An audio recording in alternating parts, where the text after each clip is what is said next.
사도신경으로 신앙 고백하시겠습니다. 전능하사 천지를 만드신 하나님 아버지를 내가 믿사오며 그 외아들 우리 주 예수 그리스도를 믿사오니 이는 성령으로 잉태하사 동정녀 마리아에게 나시고 본디오 빌라도에게 고난을 받으사 십자가에 못 박혀 죽으시고 장사한 지 사흘 만에 죽은 자 가운데서 다시 살아나시며 하늘에 오르사 전능하신 하나님 우편에 앉아 계시다가 저희로서 산 자와 죽은 자를 심판하러 오시리라. 성령을 믿사오며 거룩한 공예와 성도가 서로 교통하는 것과 죄를 사하여 주시는 것과 몸이 다해 사는 것과 영원히 사는 것을 믿사옵나이다. 아멘.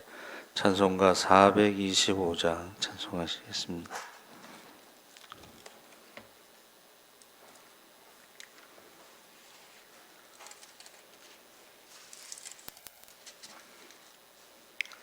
찬송가 425장 찬송하시겠습니다. 주님의 뜻을 이루소서.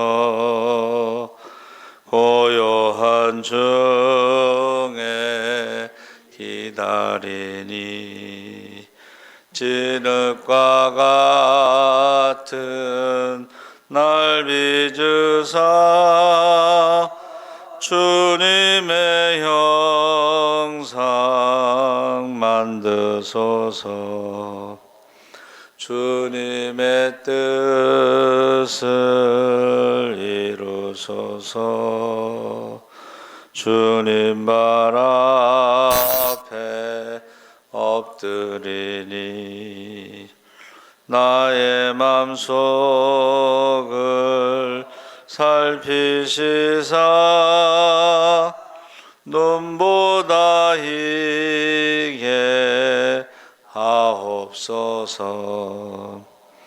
주님의 뜻을 이루소서. 병들어 몸이 피곤할 때 권능의 손을 내게 펴사 강건케 하여 주옵소서. 주님의 뜻을 이루소서. 온전히 나를 주장하사 주님과 함께 동행함을 만민이 알게 하옵소서. 아멘. 하나님 말씀은 에스겔서 45장 1절에서 8절까지 말씀을 보겠습니다. 구약성경 1223쪽에 있습니다.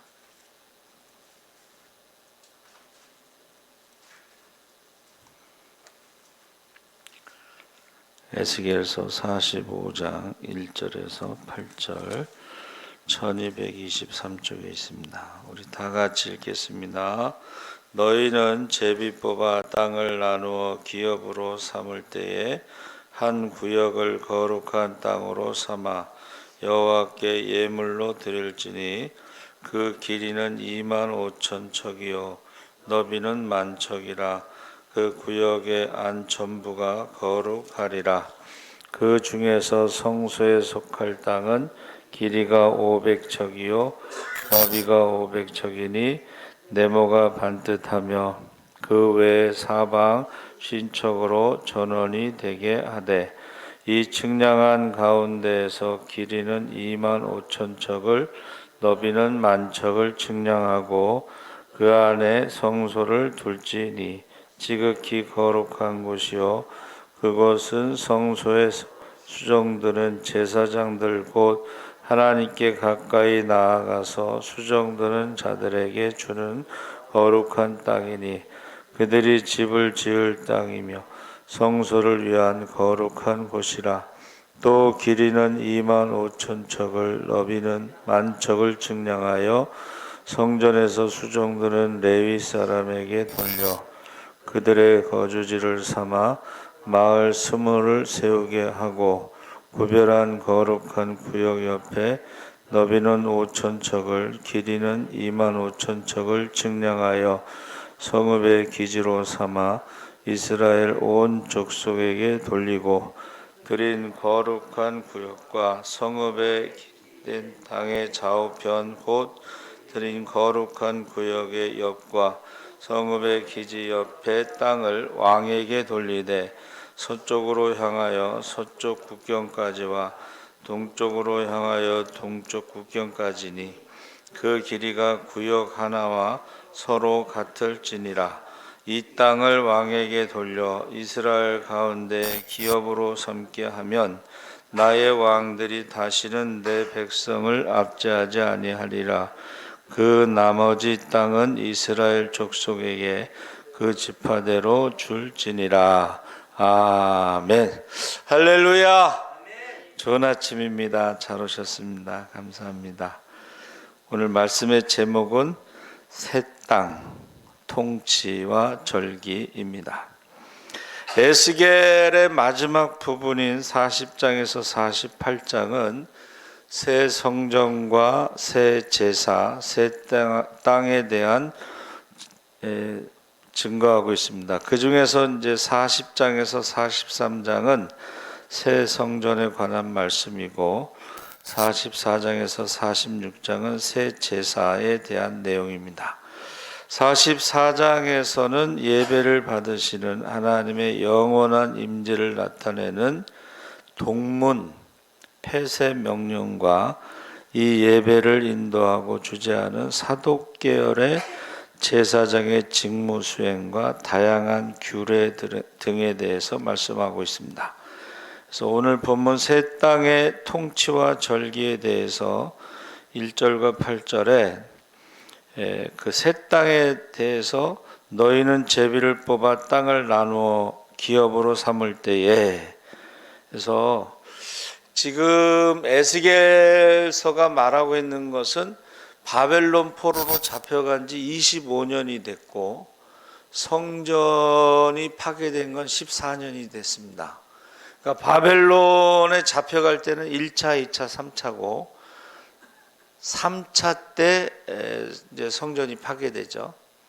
그래서 지금 25년이 지나고 그 다음에 성전이 파괴됐을 때에 하나님께서 성전에 대해서 말씀하시고 새 땅에 대해서 말씀하시고 우리가 읽은 말씀대로 예루살렘 성 그리고 그 가운데 성전 그리고 그 뒤에 제사장 그 다음에 레위인들에 대해서 땅에 대해서 정확하게 지금 크기를 말씀하고 있습니다. 그래서 이 제비를 뽑는다는 것은 숫자가 많거나 힘이 있는 지파가 좋은 땅을 차지하는 것이 아니고 누가 좋은 땅을 차지할지는 모르지만 제비를 뽑는다는 것은 하나님께서 주셨다는 것을 인정하는 것이고 그것이 자신들에게 가장 적절하다는 것을 받아들이는 거예요. 그러니까 하나님이 결정하시고 그것이 가장 좋다. 하나님이 결정하신 것이 가장 좋다. 이런 것을 받아들이는 거죠. 근데 이제 이 제비 뽑는 것이 구약에는 이제 계속되고 신약에 와서는 가룟 유다를 대신할 사도를 뽑을 때 마띠아를 뽑을 때 제비를 뽑고 그 이후에는 제비를 뽑지 않았습니다. 그래서 안디옥 교회가 바나바와 바울을 뽑을 때 제비를 뽑지 않고 성령님께서 따로 세우라고 하는 사람을 세웠습니다. 그래서 우리가 무슨 일을 할 때 기도하고 결정하자 했을 때에 같이 기도하면 같이 응답을 받아요. 성령이 하나이기 때문에 하나님도 한 분이시고 중보자도 한 분이시기 때문에 기도를 같이 했을 때에 우리가 응답받을 땐 같이 받아야 돼. 그게 정상이에요. 서로 다르잖아요. 그러면 다시 기도해야 되는 거예요. 그래서 우리가 성령께서 세우라고 해서 안디옥 교회에서 바나바와 바울을 세워서 선교사로 파송합니다. 그래서 이 하나님께 드리라고 하는 그 땅이 25,000척은 13km고 만척은 5.2km. 그래서 그게 2만 평 정도 됩니다. 이것은 서울시의 10분의 1에 좀 넘고, 그러니까 예루살렘이라고 하는 도시가 서울시의 10분의 1이 조금 넘고, 그리고 그 가운데 또 성전이 있는 땅이 있고 제사장과 그 레위인들의 땅이 있습니다. 그래서 우리가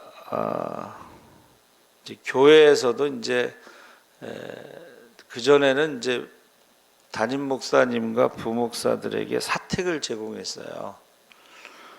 근데 지금은 이제 워낙 지금 집값이 올라가서 사택을 제공하기가 힘들어요. 그래서 제가 시골에 있는 친구들이 목회하다가 서울에 이제 부목사로 이렇게 올라올 때에 집값이 없어요.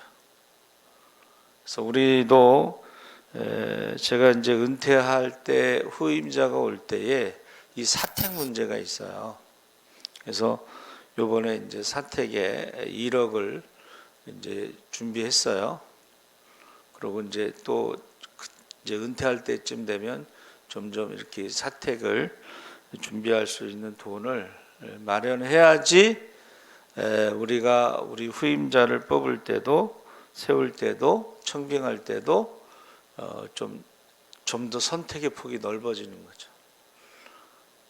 그러니까 요새는 목회를 하는 데 있어서 부목사들도 자기 돈으로 사택을 구해야 되는데 돈이 없으면은 서울로 못 올라오는 거죠. 그래서 왜 이 제사장이나 레위인들에게 이 땅을 주느냐? 그것은 온전한 예배가 드려지는 곳이 새 땅의 가장 중요한 의미다. 그러니까 바벨론 포로에서 돌아왔을 때에 가장 중요한 게 뭐냐면 우상을 섬기던 그 모든 것들이 정리되고 우상의 뿌리가 뽑히고 온전한 예배를 드리는 것이 가장 중요한 일이라는 거예요. 또다시 우상을 섬기게 되면 나라가 또 망하고 포로로 잡혀갈 수 있죠. 그래서 예수님 때도 그 헤롯 성전이 그게 한 7, 80년 정도 지은 굉장히 큰 성전이에요. 근데 주님께서 돌 위에 돌 하나도 남지 않는다. 이것은 바로 강도의 구려를 만들었기 때문에 그런 거예요. 만민의 기도하는 집이 강도의 구렬이 됐기 때문에 그 성전이 무너지는 거예요. 그래서 우리가 기도를 해야죠. 후임자나 이제 청빙할 때에 온전하게 예배를 드릴 수 있도록 사택을 준비해야 되겠다 하고 기도하고 있습니다. 그래서 구별한 거룩한 구역 옆에 5,000척의 길이는 25,000척을 측량하여 성읍의 기주로 삼아 이스라엘 온 족속에게 돌리고, 그래서 20개의 마을이 그 땅의 절반에 해당하는 크기인데 거기에 이제 백성들이 살라고 하는 거죠. 그래서 여호와 삼마, 여호와께서 여기 계시다라고 하는 예루살렘이라는 도시가 여호와 삼마, 하나님이 여기 계시다. 그 말씀대로 순종했을 때, 온전한 예배를 드릴 수 있을 때에 그렇게 말할 수가 있습니다. 그러면서 거기 왕의 땅도 또 거기 나와 있죠. 그래서 이것을 정리하면 정사각형이 가로 세로 각각 5개씩 25개의 칸으로 된 땅인데 예루살렘 도시가 그 중에서 첫째 줄과 둘째 줄 10개 칸은 네이 사람들의 거주지고 20개 마을이고 셋째 줄과 넷째 줄 10칸은 제사장들의 거주지고 셋째 줄 중간에 성전이 있고 전체의 중심에 성전이 있는 것이죠. 그리고 마지막 5째 줄 5칸은 경작지다. 그러니까 우리가 생각할 때는 경작지가 작죠. 그렇죠? 그래서 25칸 위에 아래가 이스라엘 지파가 살게 될 땅이고 25칸 오른쪽과 왼쪽이 왕의 소유지고 그렇게 함으로써 왕이 다시는 백성을 압제하지 않고 아합 왕이 나봇의 포도원을 빼앗은 것처럼 보호하게 하기 위함이라 그랬어요. 그러니까 하나님이 왕의 땅도 정해준 거예요. 더 이상 욕심 부리지 마라. 빼앗지 마라. 압제하지 마라. 그러니까 그 제사장과 레위인들의 땅을 정해주신 것도 더 이상 욕심 부리면 안 돼요. 그리고 9절에서 17절까지가 이제 통치자들의 통치 법칙, 원칙에 대해서 말씀하시는데 이스라엘의 통치자들아 너희에게 만족하니라 너희는 포악과 겁탈을 제거하여 버리고 정의와 공의를 행하여 내 백성에게 속여 빼앗는 것을 그칠지니라. 그러니까 통치자가 버려야 할 것. 자, 지금 바벨론 포로로 잡혀갔는데 다시 돌아왔을 때 통치자들이 버려야 될 것은 포악과 겁탈이고 행해야 하는 것은 정의와 공의라고 그랬습니다. 이 포악은요, 법을 어기거나 무시하고 짓누르는 것이에요. 겁탈은 포악의 결과로 멸망시키는 것이고, 정의는 올바르게 재판하는 것을 통해서 하나님의 의로움을 실천하는 것이고, 공의는 이웃을 긍휼히 여김을 통해서 하나님의 의로운 성품을 행하는 것입니다. 그리고 이제 10절서부터 다양한 무게의 단위가 나오고 정의롭고 공의로운 사회는 신실한 사회 공동체를 만들어가는 것은 바른 저울을 사용하고 속이지 않는 것, 즉 모두가 법과 원칙을 지키는 것에서 출발하고 있다는 것입니다. 그러니까는 하나님이 이제 새 땅 거기에 이제 새 성전, 제사장, 레위인, 왕, 그래서 예배가 온전하게 드려질 수 있도록 하셨고 그 다음에 사회에서는 공의와 정의가 이루어지도록 지금 정해 놓으신 거예요. 그러니까 이 말은 뭐냐면 예배가 온전히 드려지지 않았을 때 우상을 섬겼을 때 나라가 망했고 바벨론 포로로 잡혀갔다. 공의와 정의가 무너졌을 때에 사회가 무너졌을 때 하나님의 심판으로 바벨론 포로로 잡혀갔다. 그리고 그 다음에 13절 15절에 너희가 마땅히 드릴 예물에 대해서 거기 정해놨죠. 그래서 거기 아주 구체적으로 밀이나 보리를 수확하면 6분의 1 에바, 수확량의 60분의 1을 드리는 것이고 기름은 1고로에서 수확량의 100분의 1을 드리고 가축대 중에서는 200마리를 목축하면 1마리를 드리고 200분의 1을 드리고 아주 예물에 대해서도 우리가 이제 흔히 11조를 생각하는데 11조 외에 예물이 있는데 그것에 60분의 1, 100분의 1, 200분의 1을 온전히 드리는데 윤택한 초장에서 키운 것이다. 윤택하다는 말은 물이 넉넉한 장소인데 이것은 하나님의 은혜와 역사의 결과로 가나안 땅, 젖과 꿀이 흐르는 땅에 왔다는 것을 고백하는 것입니다.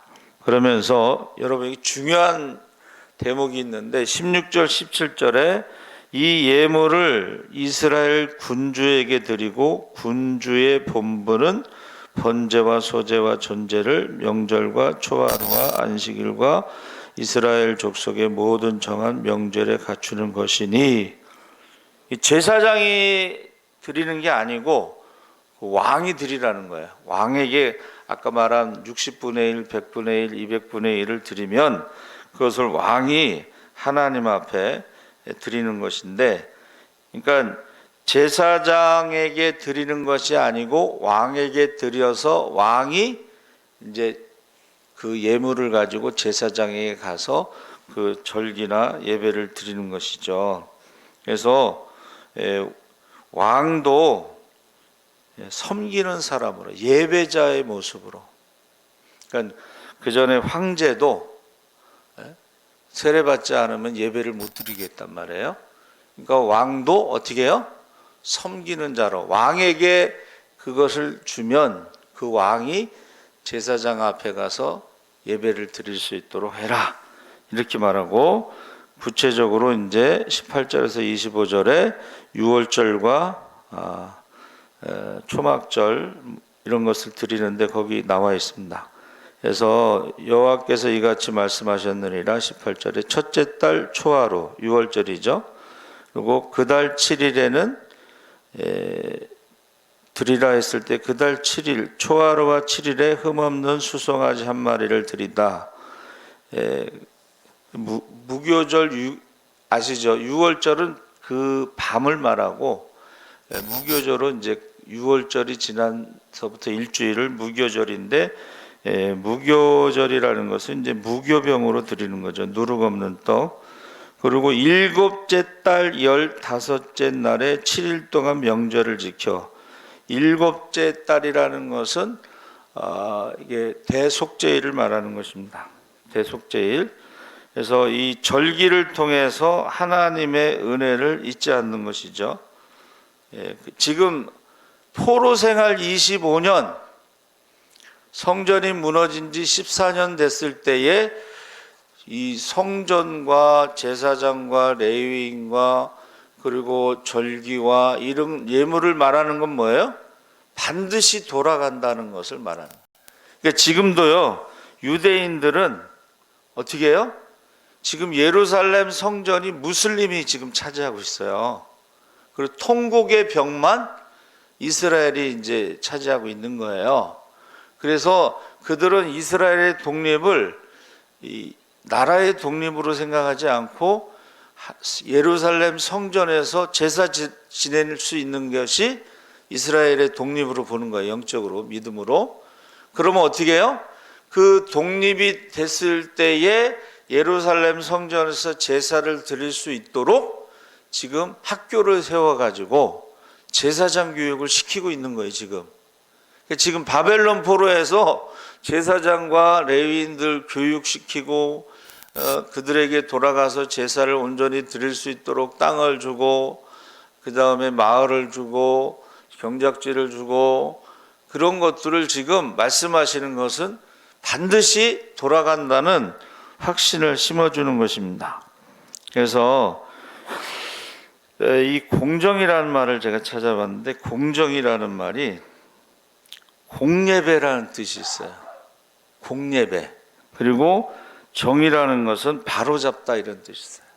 그러니까는 바벨론 포로 70년 동안 하나님 앞에 예배드리는 것을 준비하고, 정이라고 하는 것은 바로잡는다는 뜻이에요.